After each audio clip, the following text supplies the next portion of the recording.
Hi friends, ಎಲ್ಲರಿಗೂ ನನ್ನ ನಮಸ್ಕಾರ. ಬೀಟ್ರೋಟ್ ಪಲ್ಯ ಈಸಿಯಾಗಿ ಯಾವ ರೀತಿ ಮಾಡೋದು ಅಂತ ಹೇಳ್ಕೊಡ್ತಾ ಇದ್ದೀನಿ.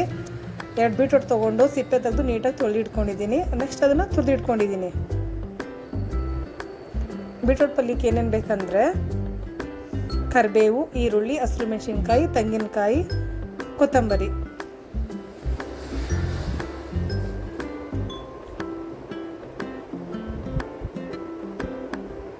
ಒಗ್ಗರಣೆಗೆ ಸಾಸಿವೆ, ಕಡಲೆಬೇಳೆ.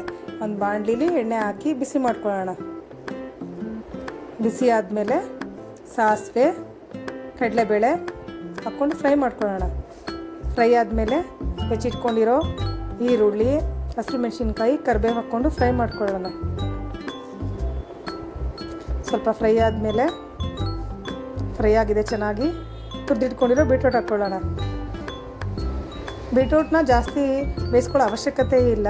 ಒಂದು 5 ಮಿನಿಟ್ಸ್ ಬೆಂದರೆ ಸಾಕು. ನೀರು ಹಾಕ್ಕೊಳ್ಳೋ ಅವಶ್ಯಕತೆಯೂ ಇಲ್ಲ, ಅದರಲ್ಲಿ ನೀರಿನಂಶ ಬಿಡುತ್ತೆ.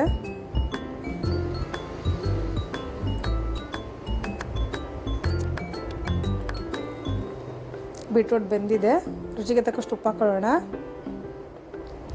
ತುರಿದಿಟ್ಕೊಂಡಿರೋ ತೆಂಗಿನಕಾಯಿ ಹಾಕ್ಕೊಳ್ಳೋಣ. ಜಾಸ್ತಿ ಹಾಕ್ಕೊಂಡು ತುಂಬ ಚೆನ್ನಾಗಿರುತ್ತೆ. ನಾನೊಂದು ಬೌಲ್ ತೆಂಗಿನಕಾಯಿ ಹಾಕ್ಕೊಂಡಿದ್ದೀನಿ. ಅದನ್ನು 1 ನಿಮಿಷ ಫ್ರೈ ಮಾಡ್ಕೊಳ್ಳಿ ಸಾಕು. ನೆಕ್ಸ್ಟು ಸ್ಟವ್ ಆಫ್ ಮಾಡ್ಕೊಂಬಿಟ್ಟು ಕೊತ್ತಂಬರಿ ಸೊಪ್ಪು ಹಾಕ್ಕೊಳ್ಳೋಣ.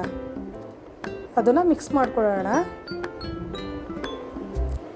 ಬೀಟ್ರೋಟ್ ಪಲ್ಯ ರೆಡಿ ಆಯಿತು. ಮಾಡ್ಕೊಳ್ಳಿ, ತುಂಬ ಚೆನ್ನಾಗಿರುತ್ತೆ. ಚಪಾತಿ ಜೊತೆ, ರೊಟ್ಟಿ ಜೊತೆ, ಯಾವುದ್ರ ಜೊತೆ ಬೇಕಾದ್ರೂ ತುಂಬ ಚೆನ್ನಾಗಿರುತ್ತೆ. ಇಷ್ಟ ಆದರೆ ಲೈಕ್ ಮಾಡಿ, ಸಬ್ಸ್ಕ್ರೈಬ್ ಮಾಡ್ಕೊಳ್ಳಿ, ಫಾಲೋ ಮಾಡಿ. Thank you.